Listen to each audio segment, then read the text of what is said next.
Magbibigay daan muna tayo sa ating Byahe Sender of the Night. This one was sent to us over sa ating Byahe Textline 0917-851-4329. Again, 0917-851-4329. So, eto na nga po. Ang ating Byahe Sender of the Night, ito po ang biyahe ng buhay ni Jelly. Hi, DJ Lala Banderas. I'm Jelly, 28 years old. My partner is breaking up with me. Kasi toxic na daw ang ugali ko. Pero hindi naman po kasi ako aware na gano'n na pala ako. Gusto ko sanang mag-makeup sa kanya. Kaya lang parang ayaw niya na talaga. Gusto ko lang sanang mag-vent out and I need some advice. Kasi DJ, he was my life. Ano pong gagawin ko? Thank you and more power to your show. My love, ganito, no? Naiintindihan ko na sometimes hindi tayo aware sa nagiging behavior natin, nagiging ugali natin. And it happens to everybody. It's kind of normal kasi it's easier na punahin ang mali ng iba than to see our own fault. Madaling punahin ang dungis ng iba than makita yung sarili nating dungis.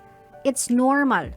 Pero when you are in a relationship with someone, you treat that someone as your mirror. Kasi sabi nga natin, di ba, hindi natin minsan mapansin na nagiging off na pala yung ugali natin, na nagiging off pala tayo or nagiging offensive tayo at some point in our lives.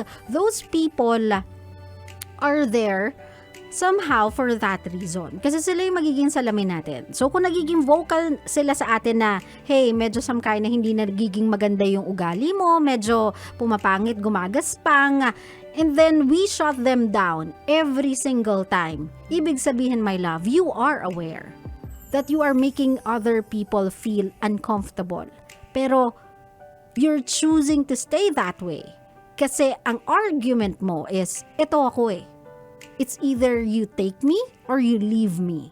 Di ba may ganun tayo ugali eh. Meron tayong tinatawag na pride, my love eh. Sometimes, ayaw nating pinupuna tayo ng tao. No matter how constructive that criticism is, tinatanggap natin siya as atake to us.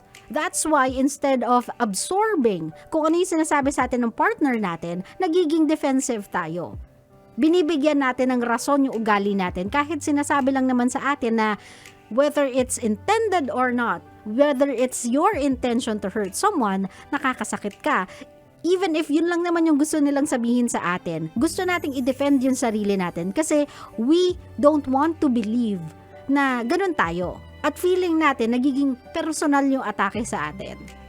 So it's our choice not to notice yung mga warning na ibinibigay sa atin because we are trying to defend ourselves.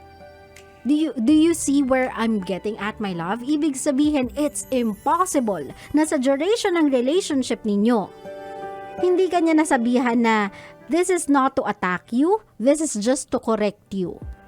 Me trying to tell you this is me trying to fix the relationship. It's impossible na hindi kayo dumaan sa ganong proseso. It's impossible na bigla na lang on a snap of a finger, ayaw niya na. Nang hindi ka man lang binigyan ng chance, hindi ka man lang binigyan ng warning signs, hindi ka man lang sinabihan ng maaga na, uy, medyo samkay na sumusobra ka na. Kapag medyo samkay na umabot ka na sa puntong to, aalis na ako. It's impossible na hindi kayo dumaan doon. So my love, what I'm trying to tell is, you've gone through the process. Meron yan kasing proseso eh. Yung relationship na yan, meron yan proseso eh. May banter yan eh. May communication in between. May conversation in between. May argument in between. It's impossible na sa duration ng relationship ninyo, hindi nyo yan napag-usapan. This is me trying to tell you na you made your choice to be that way. So for the last time, and for the first time, in a very long while, own your fault. Mag-own ka ng responsibility sa relationship na yan. Hindi ka pwedeng laging may lusot. Hindi ka pwedeng laging may dahilan. Hindi ka pwedeng laging may excuse. You have to own that that is your flaw. Kasi this is the very reason or this is the very lesson that your ex-partner is trying to tell you. Na my love, you have to own and take responsibility for your wrong actions. Hindi pwedeng lagi kang may excuse, reason na kasi hodang hindi ka aware. It's impossible that you are not aware. You are. But you chose to go about your own way dahil iniisip mo, inaatake ka ng personal, i-defend mo yung sarili mo, ikaw yung tama. So if ever that your partner says, I quit, tama na, o diba, I'm fed up, pagod na ako sa ganitong senaryo. One, you cannot blame them. And two, you have to understand them. You made it hard for him to love you. You made it hard for him to fight for you. You made it hard for him to fix your relationship. So if ginusto niya nang umalis, if ginusto niya nang kumalas, if alam mo sa sarili mo na ayaw niya na, please, for the first time in a very long while, listen. Listen to your partner and respect his decision. Kung gusto mong sumaya, mahal, ganun din siya.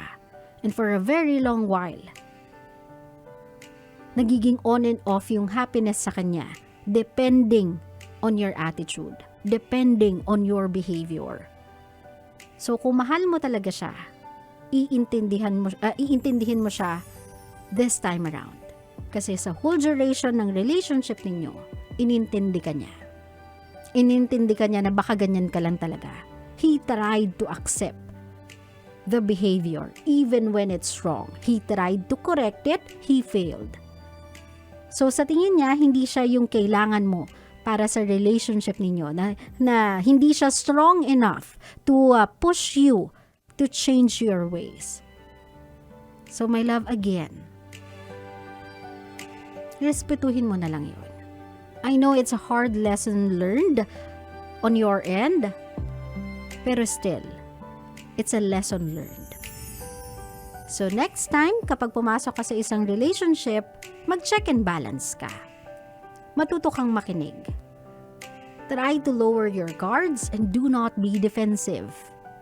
Kapag kinokorek ka ng partner mo, it's because they want you to be better. They want you to change for the better. They were not trying to attack you, my love. They were just trying to help you progress sa personality mo as an individual. Naintindihan mo ko, Jelly? So, kung ayaw niya na, again, kung hindi niya na gustong bumalik, irespeto mo yon. He was respectful enough to tell you up front yung dahilan kung bakit siya aalis. Some people won't even give you a reason as to why sila kakala sa relationship, but he did, so that you can change. Use it para baguhin yung sarili mo. And then maybe, somewhere along the road, or somewhere down the road, kapag nakita niya yung pagbabago mo, kapag mahal mo pa rin siya, at mahal ka din niya, maybe, just maybe, you can get your second chance. But for now, let him rest and start the change in you. Take his lesson and put it to heart without hatred. Naintindihan mo ko, Jelly? Lahat naman ng tao nagkakamali. Lahat ng tao may pinagsisisihan. And maybe this is yours. He is your one that got away. For now, let him go and heal yourself. Change yourself for the better. Claro? Claro.